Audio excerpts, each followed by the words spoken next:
अब पूरा शहर एसपी की नज़रों में रहेगा। पुलिस की हर गाड़ी पर कैमरे लगा दिए गए हैं, जिनको कंट्रोल रूम से जोड़ दिया गया है। इस कंट्रोल रूम को इंटीग्रेटेड कंट्रोल रूम नाम दिया गया है। आज इसका उद्घाटन खुद एसपी बिजनौर ने किया। इसके साथ साथ चौराहों पर लगे कैमरों को भी एक्टिव कर दिया गया है और उन सभी को कंट्रोल रूम से जोड़ा गया है, ताकि किसी भी जगह होने वाले हादसों के सीसीटीवी फुटेज आसानी से हासिल किए जा सके। एसपी ने मीडिया को बताया कि अक्सर देखने में आता है कि पुलिस कहीं पर अगर दबिश देने जाती है तो पुलिस पार्टी पर हमला कर दिया जाता है। इसके लाइव फुटेज भी अब कंट्रोल रूम पर रिकॉर्ड हो जाएंगे, जिससे पुलिस पर होने वाले हमलों में भी कमी आएगी। एसपी ने फरियादियों के साथ होने वाले व्यवहार पर पूछे गए सवाल का जवाब देते हुए बताया कि अक्सर मामलों में एप्लीकेशन देने वाले को खुद भी मालूम नहीं होता कि उसकी एप्लीकेशन में क्या लिखा हुआ है, वो तो बस उस पर हस्ताक्षर कर देता है। लेकिन फिर भी सभी थाना प्रभारियों को बता दिया गया है कि किसी भी एप्लीकेशन पर कार्रवाई करने से पहले उसकी पूरी तरह से जांच कर ली जाए। कोई और सूचना आपके पास? तो यही सूचना आपके पास कोई सूचना चाहिए के पास सूचना नोट करा रहे हो। रेस्टोरेंट में सारी चीज़ें हो रही हैं, तो गाड़ियाँ बंद हैं जी। ग्रीन का मतलब है गाड़ी चल रही है। तो मडावर का दिखाओ जरा, मडावर क्लोज करके बनाइए। तो मडावर का दिखाएंगे कि मडावर की गाड़ी कहाँ जा रही है और वो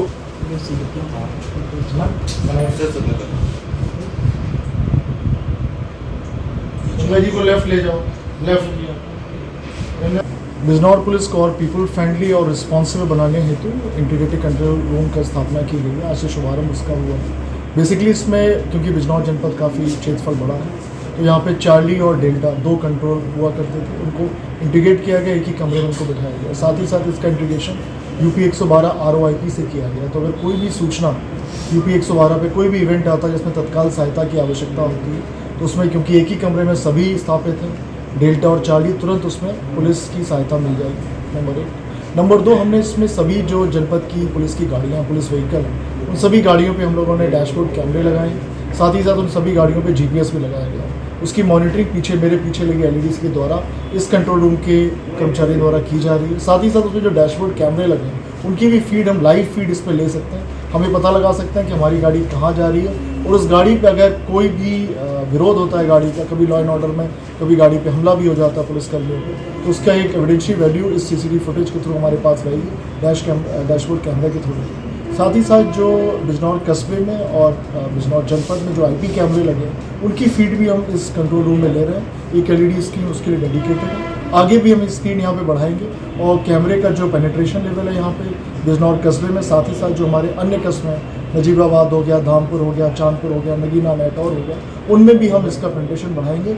और अगला स्टेज हमारा ये रहेगा कि उन शहरों के जो मुख्य थाने हैं वहाँ पे मिनी कंट्रोल रूम की स्थापना की जाए। इसके साथ ही साथ यहाँ पे जो हमारे कर्मचारी बैठते हैं, चाहे यूपी 112 का स्टाफ बैठता हो, चाहे कंट्रोल रूम का स्टाफ बैठता हो, उनके लिए प्रॉपर बढ़िया तरीके से वर्क प्लेस उनका, जिससे अच्छे तरीके से स्वस्थ रूप से बिल्कुल प्रोफेशनल तरीके से आप कार्य कर सकें, उनके वर्क प्लेस को भी इम्प्रूव किया गया। सर, पुलिसिंग, बिजनौर पुलिसिंग को और सुदृढ़ बनाने के लिए और अच्छा करने के लिए क्या इसके अलावा और कोई प्रयास किए जा रहे हैं?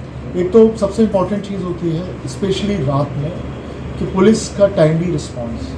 अगर कोई महिला रात में पुलिस को फ़ोन कर रही है तो तत्काल अगर उसको सहायता मिल जाती है तो एक बड़ी घटना होने से बच जाती है। तो सबसे पहला प्रयास बिजनौर पुलिस का ये है कि हमारा रिस्पॉन्स हो, बिल्कुल सही टाइम से पहुंच जाओ, इफेक्टिव रिस्पॉन्स हो। उसके बाद जो हमारी प्राथमिकता हमेशा रही है, मेरी तो हमेशा ही रही है, कि हम जन सुनवाई में प्रॉपर तरीके से उसका निस्तारण कर सकें। इसके लिए आते ही यहाँ पे टोकन सिस्टम पुलिस ऑफिस में शुरू किया गया। साथ ही साथ वहाँ पे फीडबैक सेल भी बनाया जा रहा है, जो अगले 3 या 4 दिन में रेडी हो जाएगा। उसमें डेडिकेटेड अगेन प्रोफेशनल, जो हमारे MNCs में जिस तरह का हम लोग वर्क प्लेस देखते हैं, उसी तरह का हम लोग करेंगे। प्रॉपर वहाँ पे PSTN नंबर दिखाया जाएगा, प्रॉपर ट्रेंड हमारे प्रोफेशनल्स होंगे, जो पब्लिक से फीडबैक लेंगे। उनकी जो शिकायतें पुलिस ऑफिस को प्राप्त होती है, फिर थानों को प्राप्त होती है, अक्सर वो लोग आते रहते हैं, बार बार रिपीट आते रहते हैं कि उनकी शिकायतों का निस्तारण नहीं हुआ, या फिर जो निस्तारण हुआ है वो अच्छे तरीके से निस्तारण नहीं हुआ। तो उसके लिए फीडबैक सेल का गठन किया गया है। 3 दिन में वो भी चालू हो जाएगा एक नए वर्क प्लेस पर। सर, एक छोटी सी कंप्लेंट भी है कि थानों पर जो फरियादी आते हैं, कई बार उनको उनके एप्लीकेशन देखकर ही एक डिसीज़न वहाँ के जो भी उनको एप्लीकेशन को लेते हैं कर दिया जाता है कि तुमने गलत दिया, या उन्हीं को उल्टा हड़काया जाता है फरियादी को। तो उनके लिए क्या कोई करना चाहिए? इसमें 2 बातें हैं। कई बार क्या होता है कि फरियादी जो एप्लीकेशन लेकर आता है उसमें सही बातें लिखी होती हैं।